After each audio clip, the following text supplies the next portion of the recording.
My name is Teresita Delgado Rolong. I live in Buford, Georgia. Kayla was around 3 and I had a birthday party for her because I never noticed anything different about Kayla.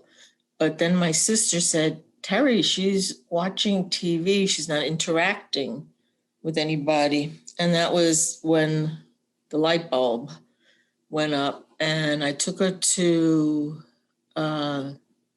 he was a pediatric neurosurgeon, I think. I knew he was going to come out and say she was autistic because by then I started researching. She wouldn't do I have eye contact.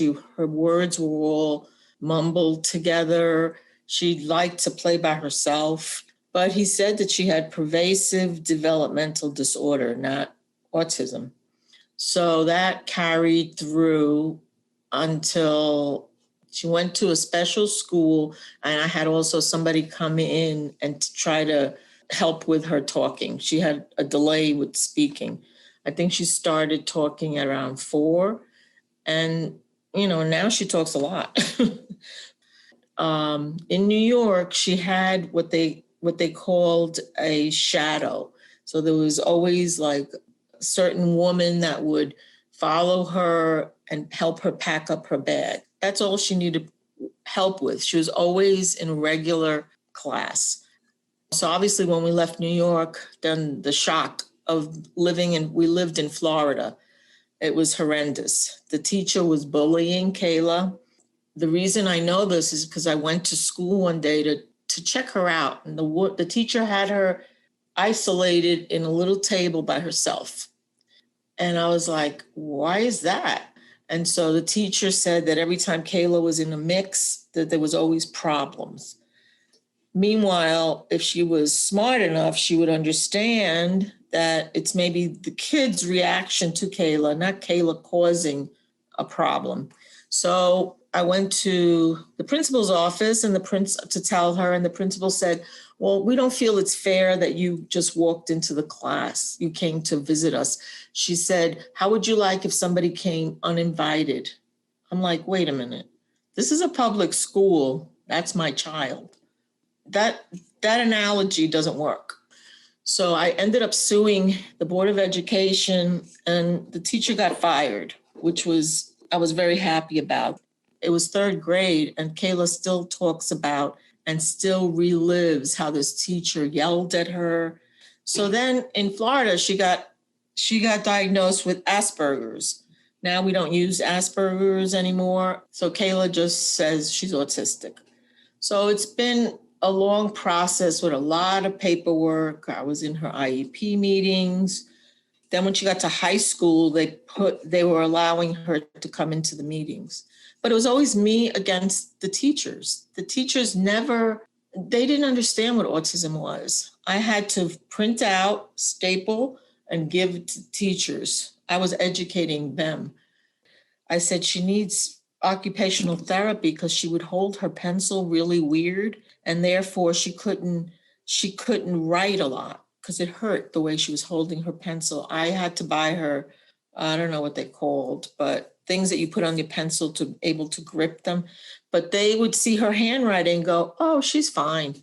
I said, you think this is a normal? Well, you can read it, can't you?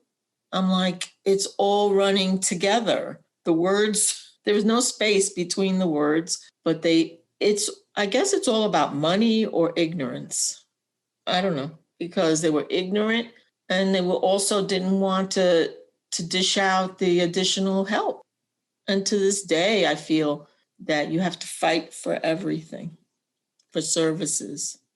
So it's been very difficult. And also to get her to be labeled disabled, I had to hire a lawyer and pay him a fee because they would not give her any kind of services. I'm first generation. I'm Puerto Rican. We came here in 1957. I have 5 sisters.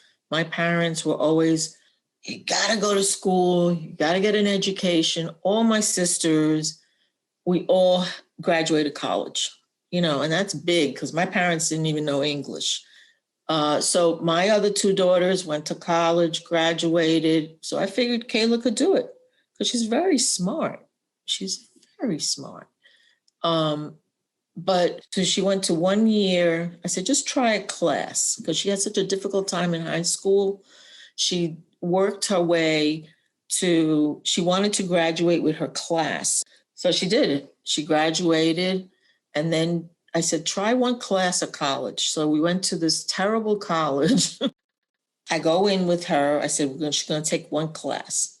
No accommodations. I asked the guidance counselor, I said, my daughter's autistic. Can she have a break during class? What are the accommodations can you provide for her? Nothing.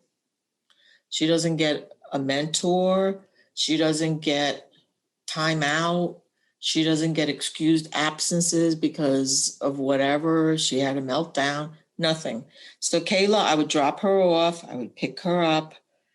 She didn't know what to do. She didn't have any support system. So she dropped out. So she said to me, Ma, I'm not going to go to college. And that was a big blow for me, because like I said, I was raised a certain way. But she's right.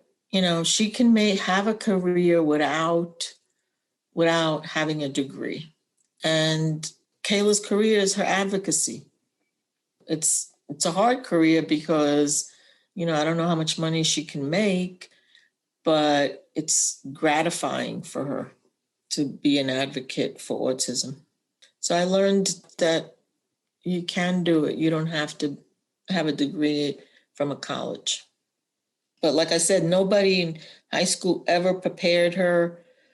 They were just black and white. They were just, okay, she needs these credits. She's got to, but what she did is she did exactly what they said. They passed her. So she got her degree and that's what she has now, a regular high school degree. But no guidance whatsoever for the parents, for Kayla. There was no plan for, but maybe you could take these credits and you could have these accommodations, nothing. They just left you.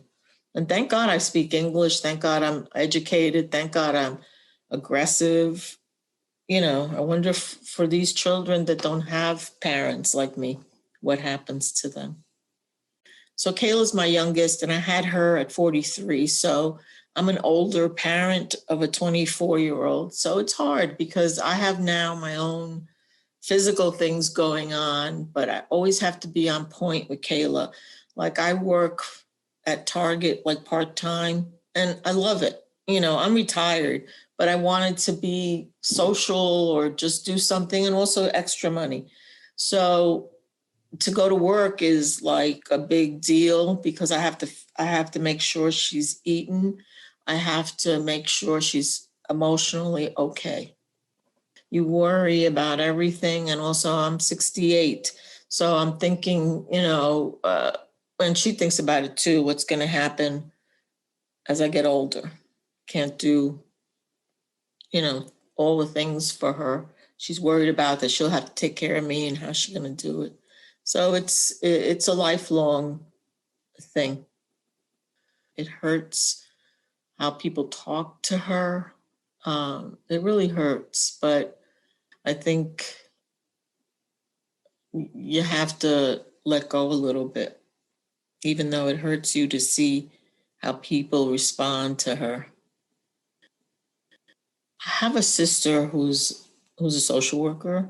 She's helped me a lot, but it's also, I've kind of resisted people's advice. Now I'm going to a therapist. I've been to her twice. And frankly, I didn't think I could deal with going to therapy because I've done it before and I kind of don't trust people. I don't trust people. So, but now I use her as just like I just talk. Therapy is a two-way street. You kind of have to sometimes listen. And she said one thing to me, and this is what she said. And probably people have said this to me my whole life, but she said, let her fail because she'll never learn from you protecting her so much. And I don't know why. I guess I'm ready to hear that, accept that, and know that. that's right. So I also have medication. I take antidepressants, and I take things to help me sleep. My mental health has suffered a lot, not so much with, not so much because she has autism, but how I'm affected by it is, like I said, constantly worrying about it, worrying about what she's gonna, when I die, what's happening to her, that's the new thing. I've been to Spectrum when we first got to Georgia, and I would go to these groups and I would listen to everybody's story, and I'm like, I don't know, I don't feel that that helps me. When I've been asked to be involved or I try to be involved, I don't want to hear, it's very selfish, but I don't want to hear other people's stuff. I really don't. I have so much stuff myself. Disabled people can be like Kayla, not physically affected. So, people should just be more, especially people that work in offices and deal with people. I would think the training should be better with, treating, you can't see disability like on me. You can't see it on Kayla. So I would think either more training or just be more, open to the fact that maybe there's something else besides what you see. But teachers especially, I just don't understand how you can teach without having a course in kids with disabilities. Healthcare workers are more knowledgeable, but they also should be a little bit more compassionate. She has a therapist that's really wonderful with her, and thank God for her. That's more compassionate and sees her heart, sees the kind of person she is. So I don't know, I just wish they would be all like that. They would try to understand her. I just wish there was somebody to help parents, guide parents who have kids with disability, like a social worker. In New York, they have social workers that you can go to and they can guide me. I need help. I need somebody that can take over some of this, and it mostly is these bureaucratic things that I have to deal with because, you get on a line, oh, this is not the department, we'll send you over here. You're waiting and waiting. You get somebody over there and they say, we don't do that. So I just wish that once you have a child that's disabled, that they would offer services to guide the parents through the system, because somehow you need help in whatever it is, either beginning of school, in the middle, high school, just you need help and you have nobody to go to because it's not something, there's no phone number I can call and ask, can you help me figure out how I can get Kayla some help?